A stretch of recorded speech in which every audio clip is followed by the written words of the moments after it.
tujiweke katika vikundi ili tuunganishe nguvu ya pamoja ya kila mkulima. Tufanye kazi kwa bidii, umoja wetu ndio utatupatia mahitaji yote tunayohitaji, iwe katika kilimo au ufugaji, kama vile kuweka na kukopa. Katika kilimo kupata pembejeo kama mbolea, madawa ya mazao na wanyama.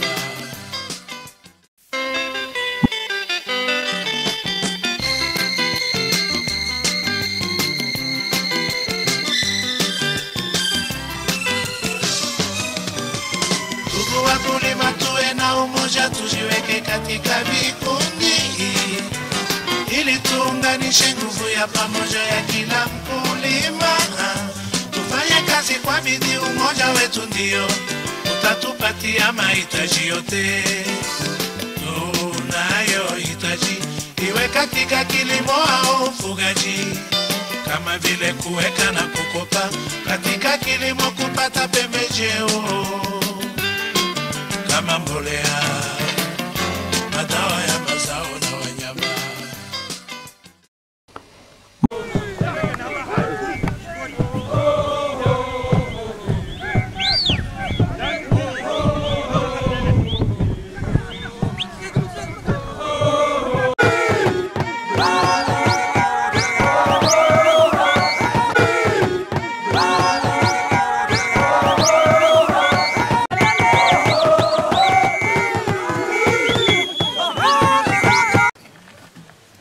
Mradi wetu huu ni mradi wa mwaka wa pili sasa hivi. Ni mradi ambao umewashawishi wananchi wengi kuchukua utaalamu kutoka kwa wale wanakikundi wachache ambao wamepewa mwongozo na wamefanya kazi kwa vitendo. Kwa hiyo wameshawishika. Ndio maana burudani zilizoko hapa ilikuwa ni ya watu wa Bargish. Wamefurahi. Kwa hiyo mimi nawashukuru wananchi wangu wa Bargish ambao wameshiriki na wameonyesha nyuso nzuri ya furaha. Nisiongelee, nadhani furaha hiyo imetokana na vitu ambavyo vinaonekana. Asante, nisiendelee. Ndio. Bargish oye! Bargish oye! Huko katika ukanda unaitwa ukanda wa kaskazini wa Tanzania na ukanda wa mashariki ya Tanzania ambaye ni Morogoro. Kilimo juu zaidi. Asanteni sana wakulima. Nimefarijika mno kwa kuona utekelezaji wa mradi wa Simlesa kwenye kijiji cha Bargish Uwa na vijiji vingine. Kwa sababu nimeona mazao yamekuwa ni mazuri, na mradi huu wa Simlesa ni mradi ambao unatekelezwa katika nchi 5. Nchi yetu ya Tanzania ni moja, Kenya, Ethiopia, Malawi na Msumbiji. Na mradi huu kama mtafiti alivyosema, unatekelezwa kwenye kanda 2, kanda ya kaskazini ambayo ni wilaya ya Karatu na wilaya ya Mbulu, kanda ya mashariki ambayo ni wilaya ya Gairo, Mvomero pamoja na Kilosa. Mradi umeleta teknolojia 4 kwa pamoja. Teknolojia ya kwanza, tumeleta mbegu bora za mahindi. Zipo mbegu zaidi ya 12 ambazo tunazionyesha kwenye mashamba. Kazi yetu wakulima, tunawaomba mpite kule mchague mbegu inayowafaa ya mahindi. Na mbegu mtakayoichagua hapa sio lazima iwe pia itachaguliwa sehemu nyingine. Hii itakayochaguliwa hapa ni ya kwenu tu. Kwa hiyo tunaleta mbegu bora inayozaa sana ya mahindi sehemu hii. Na nimewaambia tunazo nyingi zaidi ya 12 zimepandwa sehemu hii ya kwenu, mtaonyeshwa alafu mtachagua. Lakini teknolojia ya pili, tumeleta vile vile mbegu bora nyingi za mbaazi. Kwa hiyo vile vile tunawaomba wakulima mtembelee hiyo sehemu ambayo tumepanda hizo mbegu bora za mbaazi, mchague ya kwenu inayowapendeza. 3, tumeleta kilimo mseto cha mahindi na mbaazi. Ndiyo, huko nyuma mlikuwa mnalima mahindi na mbaazi, lakini sisi tumetafiti kwanza nafasi kutoka mstari hadi mstari wa mahindi na kutoka mstari hadi mstari wa mbaazi, vile vile kutoka nafasi ya muhindi hadi muhindi. Tukipita huko, waulizeni hao watafiti kwamba nafasi hiyo ni nafasi kiasi gani, na vile vile naahidi tutaleta kwenye makao makuu ya wilaya kilimo kwa Daldo, tutaleta vipeperushi. Naomba muombe, mtapata, alafu hayo maelezo mtayaelewa vizuri zaidi. Teknolojia ya 4 ambayo ni nzuri sana, nafikiri wakulima wengi wameniuliza sana, ni kilimo hifadhi. Sisi tunaita jembe dawa.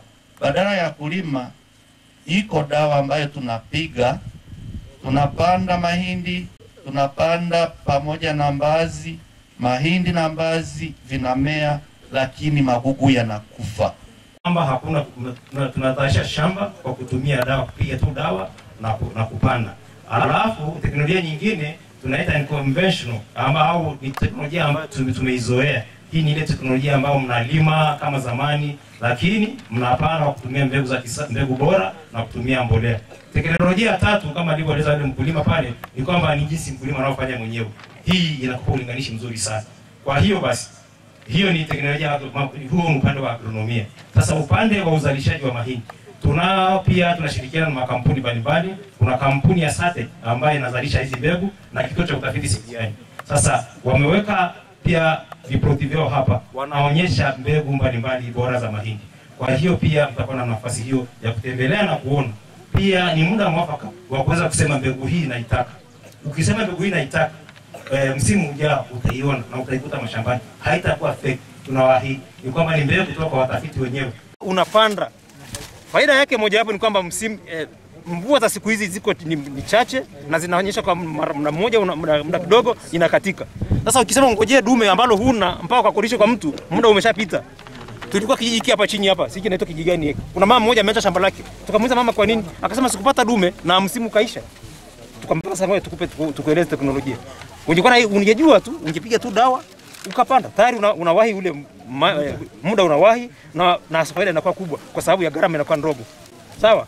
Sasa ili ufaidike vizuri na kilimo hifadhi, tunashauri tunajua mna ng'ombe. Haya mabua haya mnalishia ng'ombe. Lakini tunashauri, najua sana hiyo. Tunashauri angalau nusu yake uweze kuiacha shambani. Faida yake utaiona leo, utaiona kesho au kesho kutwa.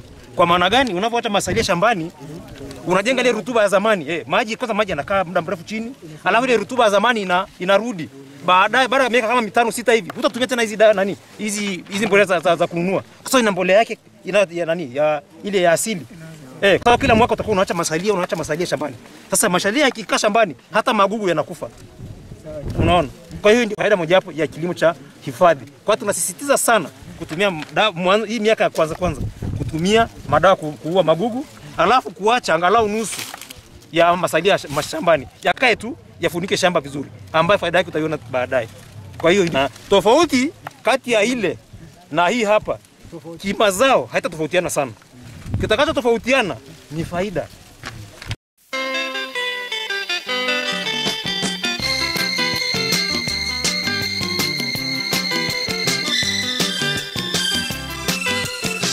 Amepalia mara 3. Ile palizi ile mara 3. Hapa amepalia mara 1. Ameokoa shilingi ngapi hapo? Wewe unaona tofauti hiyo? Kwa hizo ndio tofauti ambazo tunataka muzione. Fanya kazi kwa bidii, umoja wetu ndio utatupatia mahitaji yote tunayohitaji, iwe katika kilimo au ufugaji, kama vile kuweka na kukopa, katika kilimo kupata pembejeo, kuwatafutia mbegu bora katika ukanda huu.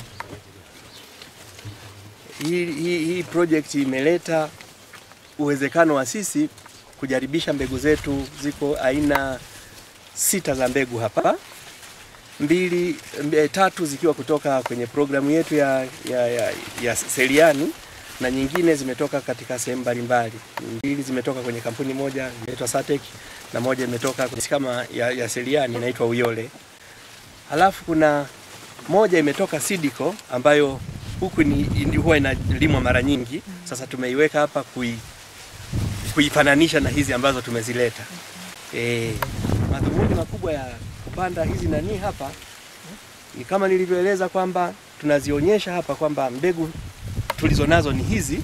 Sasa mkulima atachagua kwamba mbegu hii inatufaa katika eneo letu, mbegu hii haitufai.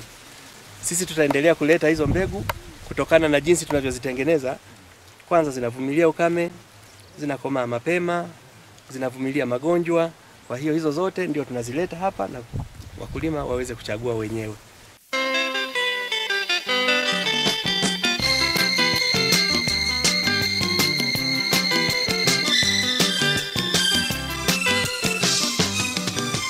Ndugu wakulima, tuwe na umoja, tujiweke katika vikundi ili tuunganishe nguvu ya.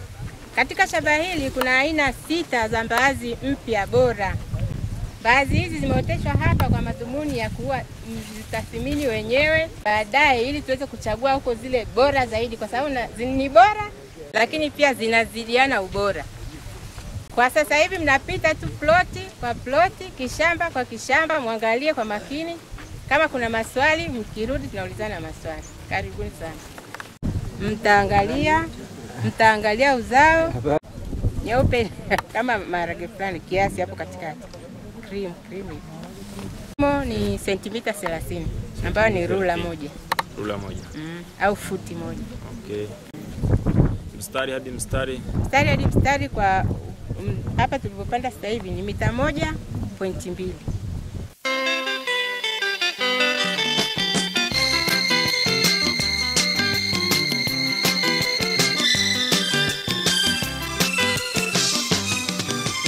Ndugu wakulima, tuwe na umoja, tujiweke katika vikundi ili tuunganishe nguvu ya pamoja ya kila mkulima. Tufanye kazi kwa bidii, umoja wetu ndio utatupatia mahitaji yote tunayohitaji, iwe katika kilimo au ufugaji, kama vile kuweka na kukopa, katika kilimo kupata pembejeo kama mbolea, madawa ya mazao na wanyama.